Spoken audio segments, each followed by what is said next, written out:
కొంతమంది కనుగుడ్ల కదలికల శబ్దాన్ని కూడా వినగలరు. సాధారణంగా కనుగుడ్లను కదిపేటప్పుడు వచ్చే శబ్దం చాలా చిన్నగా ఉంటుంది. ఆ శబ్దాలు అందరికీ వినిపించవు. అవి వినిపించాలంటే చుట్టూ ఉన్న వాతావరణం ప్రశాంతంగా రణగొణ ధ్వనులేవి లేకుండా ఉండాలి. అంతేకాకుండా వినే వ్యక్తికి గ్రహణ శక్తి అత్యంత బలంగా ఉండాలి. 100 సార్లు పగలబడి నవ్వడం వల్ల ఖర్చయ్యే క్యాలరీలు 15 నిమిషాలు సైకిల్ తొక్కడం వల్ల ఖర్చయ్యే క్యాలరీలకు సమానం. అందువల్ల నవ్వడం కూడా ఎక్సర్సైజే. బరువు తగ్గాలనుకునే వారు ఇలా కూడా తగ్గొచ్చు. రోజు 10 నుంచి 15 సార్లు బిగ్గరగా నవ్వితే దాదాపు 40 క్యాలరీలు ఖర్చవుతాయి. ఇలా సంవత్సరం పాటు చేస్తే 2 కేజీల బరువు తగ్గుతారు. ప్రపంచంలో అత్యంత వేగంగా కుట్టే ప్రాణులు ట్రాప్జా చీమలు. ఇవి 0.33 మిల్లీ సెకండ్లలోనే తమ కోరలను తెరచి మూయగలవు. అంటే మనం కనురెప్పను ఆడించడం కంటే 1000 రెట్లు ఎక్కువ వేగంతో కోరల్ని తెరచి మూస్తాయి. ఈ కోరల్లోని సన్నని కండరాలు స్ప్రింగులా పనిచేస్తాయి. అందువల్ల ఈ చీమలు కుట్టినట్లు తెలుసుకునే లోపే కుట్టేస్తాయి. పారిపోతున్న ఏదైనా పురుగు ఈ చీమకు అడ్డు వస్తే ఆ పురుగు కనుక్కునే లోపే ఈ చీమ దాన్ని కుట్టేస్తుంది. ఈ చీమలు ప్రపంచమంతా ఉన్నాయి.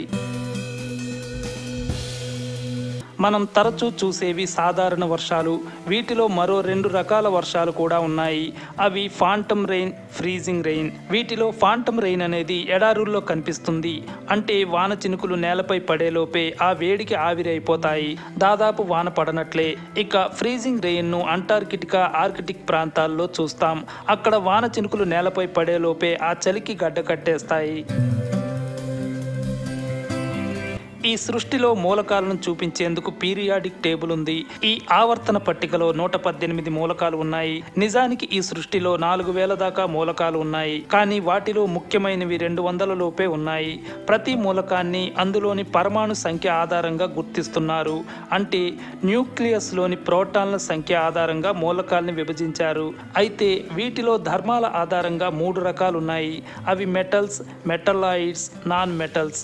అంటే aluminium, iron, copper, gold, mercury, lead వంటివి మెటల్స్. సిలికాన్, ఆర్సెనిక్ వంటివి మెటలాయిడ్స్. కార్బన్, ఆక్సిజన్ వంటివి నాన్ మెటల్స్. ఈ సృష్టికి ఒక ధర్మం ఉంది. సహజంగా ఏ జీవికైనా ఒకటే గుండె ఉంటుంది. కొన్ని జీవులు మాత్రం ఇందుకు మినహాయింపు. వాటిలో వానపాము ఒకటి. దీనికి 5 గుండెలు ఉంటాయి. ఈ పాముల నుంచి వచ్చే జిగురులో నైట్రోజన్ ఉంటుంది. అది మొక్కలకు చాలా అవసరం. అందువల్ల వానపాములు ఎక్కువగా ఉండే నేలలో పంటలు బాగా పండుతాయి.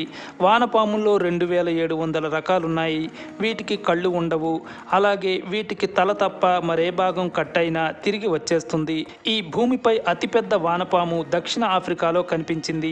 అది ఏకంగా 22 అడుగుల పొడవు ఉంది. ఈ భూమిపై చాలా ముఖ్యమైన జీవుల్లో వానపాములు ఒకటి. అందుకే చార్లెస్ డార్విన్ ఏకంగా 39 ఏళ్ల పాటు వీటిని స్టడీ చేశారు. ఫారం బ్రాయిలర్ కోళ్లకు ఈకలు అవసరమా అని ఆలోచించిన ఓ శాస్త్రవేత్త ఈకలు లేని కోళ్లను సృష్టించారు. ఇజ్రాయెల్కు చెందిన జన్యు శాస్త్రవేత్త అవిగ్డర్ కెహ్నర్ ఈ పని చేశారు. బ్రాయిలర్ కోడిని మెడ దగ్గర ఈకలు ఉండని కోడి రక్తాన్ని క్రాస్ బ్రీడ్ చేయగా పూర్తిగా ఈకలు లేని కోళ్లు పుట్టాయి. వీటిని ఫెదర్లెస్ చికెన్స్ లేదా నాక్డ్ చికెన్స్ అంటున్నారు. వీటి వల్ల నష్టాలు, లాభాలు రెండూ ఉన్నాయి. ఈ కోళ్లు వేడి వాతావరణంలో బతకలేవు. కాబట్టి చల్లటి వాతావరణం ఉండాల్సిందే. లాభాలు చూస్తే వీటికి ఈకలు ఉండవు కాబట్టి ఇవి తినే ఆహారం మొత్తం శరీరానికే చేరి త్వరగా బరువు పెరుగుతాయి. అలాగే చికెన్ షాపుల్లో ఈకల వల్ల చెత్త పోగయ్యే సమస్య ఉండదు.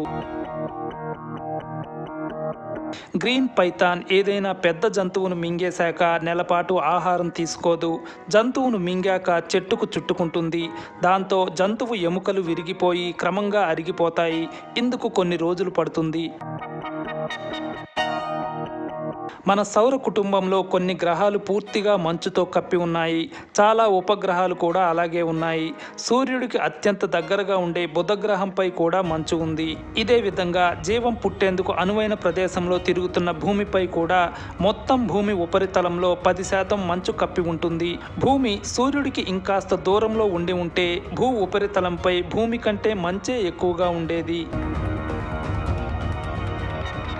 భూమి రకరకాల ఆహారాల్ని మనకు ఇస్తోంది. అయితే ఇదేమంత తేలిగ్గా జరగట్లేదు.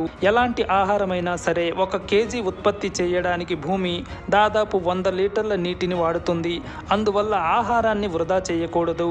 చేస్తే నీటిని వృధా చేసినట్లే.